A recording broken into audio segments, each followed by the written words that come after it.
Doutora, conta essa história da mãe que entregou o filho por amor.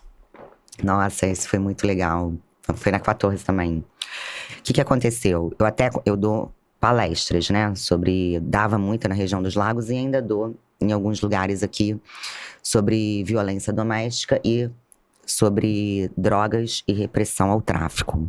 E na minha palestra de drogas, eu conto esse caso, que é um caso muito interessante. Conforme a gente diz, muitas vezes o delegado tem pouco tempo para decidir. E numa situação, teve um menino, né, que ele tinha 17 anos na época. Aí a polícia militar me apresentou a situação. Eu fiquei muito na dúvida se ele estava traficando ou se ele estava com aquela droga para consumo próprio. Porque nem sempre a quantidade é o suficiente para você embasar a sua decisão. Só que o menino era menor, 17 anos. Aí eu, na dúvida, botei o ato análogo ao 28, chamei os pais, vi que os pais eram trabalhadores, né, moradores da Rocinha, mas trabalhadores. Um era motorista, outra era doméstica, salvo engano. Poxa, honestos, tentavam criar o filho com dificuldade. Foram lá, você via que o filho tinha amparo familiar. E aí eu ainda cheguei, gostávamos de conversar, encaminhei ele para um grupo, eu fiz um encaminhamento mesmo. Olha, por que você não vai no grupo? Ele falou que era viciado, vai no NA, tem aqui no Leblon um atendimento. NA é Narcóticos Anônimos, né? Grupo de apoio às pessoas que são viciadas. E aí eu atendi, tá. Aí um belo dia, isso foi um mês antes. Aí um belo dia, tô eu descansando, final de plantão, eram 7 horas da manhã. Aí chegou uma moça, e aí o meu policial me acordou e falou assim: olha, tem uma moça aí, tá muito nervosa, ela quer falar com você. Eu atendi, era ela, essa mãe. Falou assim: olha, meu filho tá sendo procurado pela polícia. Aí o que ele fez? Eu falei assim, sabe aquele confronto que teve na Rocinha e que um traficante matou um policial militar? Foi o meu filho. Aí na hora veio aquele negócio, eu falei assim, nossa, eu errei, né? Ele não era usuário, ele já estava no tráfico. Aí ela falou assim, só que eu sei que vão matar meu filho. Na cabeça dela, iam matar o filho dela. Então eu prefiro meu filho preso ao meu filho morto.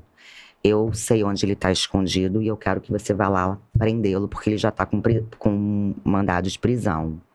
Aí quando eu saio, já tá a imprensa ali, que ela já chamou a imprensa, que era uma rede de televisão.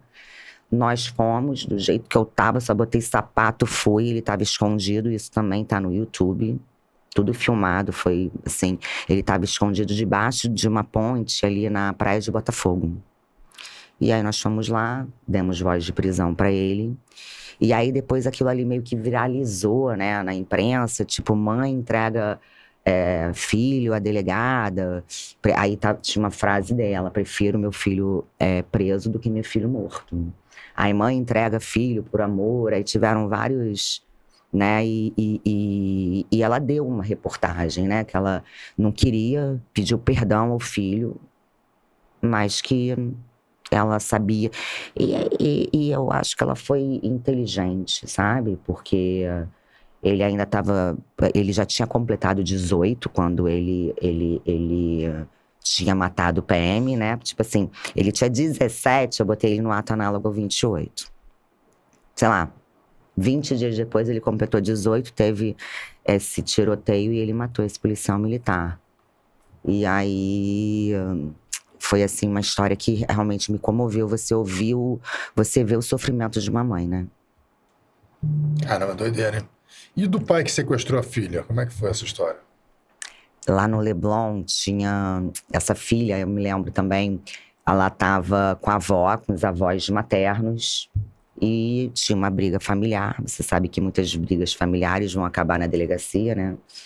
Às vezes não tem nem cunho criminal e acaba caindo na delegacia.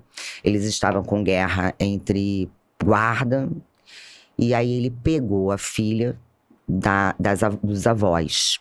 Tipo, pegou a força mesmo, botou no carro, como se fosse um sequestro.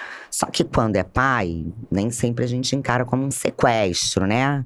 Isso depende do contexto fático e tal. Só que foi encarado de fato como um sequestro, porque depois, no decorrer da investigação, a gente descobriu, com quebra de sigilo, essas coisas, aonde ele estava, e ele já foi preso depois com a criança no Paraguai. Ou seja, ele tinha contratado um jatinho, né?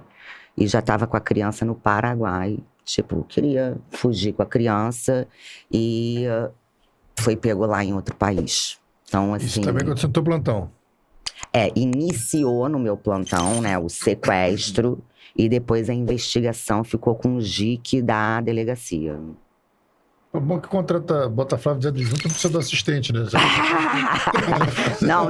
Economiza um delegado, economiza um delegado. Pelo amor de Deus, já passou minha fase, para.